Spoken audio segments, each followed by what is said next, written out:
Well, I think what we need is a big group of people who all want to see our country change, and whether it's people making a contribution in the way that you've just mentioned, or whether that's getting support from right across our country geographically, what we want is a big coalition of people who want to see an end to the chaos that we've had over the past 14 years and to get the kind of changes that can start to make life better for people, whether that's rescuing our NHS or giving people good jobs that are going to help sustain them and be able to pay for the shop at the weekend and keep a roof over the family's head.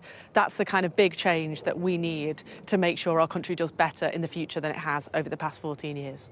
But I guess ultimately it's very hard to please everyone. We saw that with Tony Blair, we saw that with Jeremy Corbyn. If you had to choose between making the unions happy and making, big businesses, donors like Lord Sainsbury's happy, who would you choose? Ali, it won't surprise you to know that I don't think that it's either or when it comes to being pro-business or pro-worker. I think that you can do both.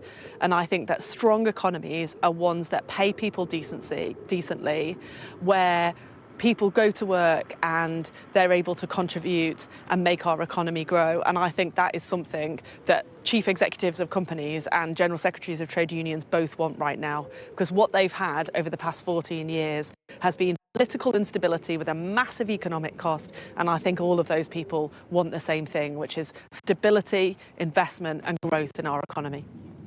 I guess something that's linked to this is that 3 days into the job, there's going to be the Tata Steel just announced their workers are going to be striking indefinitely for the first time ever. Beyond, saying that you'll sit down at the table and negotiate with them, what is the Labour Party going to do? Well, my heart goes out to those workers in South Wales because they've lived with, serious uncertainty over their heads. So I think for a long time our country's needed a plan for steel. There's a big challenge that we know we've got to meet on net zero, and steel is a really energy intensive industry. That's why Johnny Reynolds and Ed Miliband have got a plan for steel to make sure that we get the investment in to change that industry. What I would like is for no decisions to be taken now whilst this general election is on that can't be reversed. OK, you say you've got a plan, but people can see the way the wind is blowing, people can see the polls, and these strikes are still happening. You just haven't really given me any details of how that plan's actually going to stop those massive strikes from going ahead. So what we need is to get through this general election. We are working so hard to get a Labour government, and we really can't take any vote for granted. We need to make sure that we can get a Labour government on the 4th of July and then crack on with our Green Prosperity Plan to help the steel industry and to help save jobs and build jobs for the future in a way that's sustainable, that can help tackle climate change and put a foundation in our economy that can help us grow for the future. Okay, I want to talk to you a bit about social care, because it feels like it's something that just hasn't really been covered that much in this election campaign. I saw your manifesto. It was, I think, one page, and from what I can see, no money attached to it. I mean, is that going to be enough to solve what you've called a social care crisis? Well, I think social care is so often overlooked in politics, actually, Ali. I think you make that point completely fairly. I think that it gets overlooked because it's to do with older people and it's a lot of women who work in social care. But the Labour Party has been talking about this for a long time.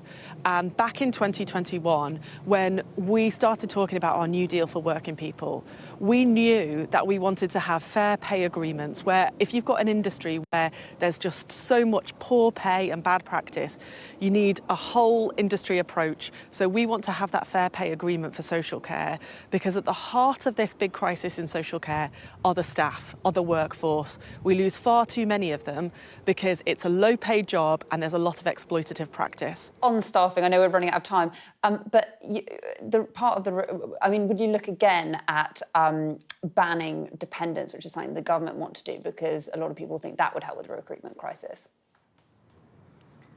Well, actually, I think the main problem in social care is to stop people leaving. There are 300,000 social care workers in the United Kingdom today on a 0 hours contract. Imagine getting up and knowing for that week you were going to people coming into the country, bringing their dependents, something the government banning. Yeah, I understand. I understand the question, but if I may, so often when we talk about immigration, we end up talking about the rules that relate to immigration and completely missing the point that this is a workforce issue for people who live and work in the UK. And what I'm saying is, if we stop treating our social care workforce so very poorly, then people might stop feeling like they were forced out of working in social care, and the whole system would be much more sustainable and less dependent on the levels of health and social care immigration visas that we've seen over the past few years, because it's shot right up.